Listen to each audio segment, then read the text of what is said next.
This is ABC 15 News. An Anthem doctor convicted in the deaths of 3 of his own patients will be spending the next 25 years in prison.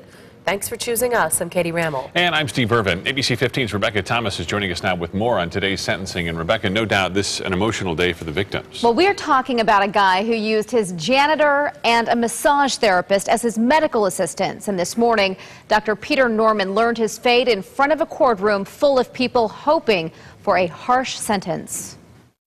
Sir, I do find that you did harm and you violated your oath.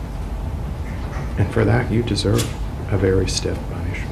Prior to hearing his 25-year sentence for second-degree murder, Dr. Peter Normann apologized to the victims' families and his own. Then he made this comment. The public at large is not truly aware of the risks of cosmetic surgery as they are. Essentially blaming the 2006 and 2007 deaths of 3 of his patients on risky procedures rather than his own negligence. No, this man absolutely took no credit, responsibility, or blame for his gross negligence in the actions that killed these 3 people. David Duarte, a first responder to one of Normann's victims, testified against him during trial.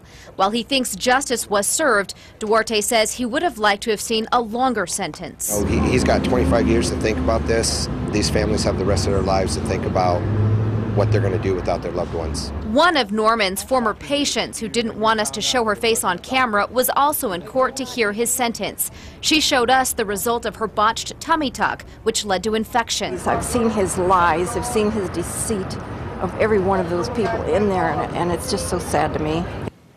In addition to a 25-year prison sentence, the judge ordered Normann to pay nearly $34,000 in restitution to the families of his victims. A hearing for that will be held on November 18th. And Katie and Steve, Normann now has 25 days from today to file an appeal. Some remarkable stories coming out of that. Thanks, Rebecca.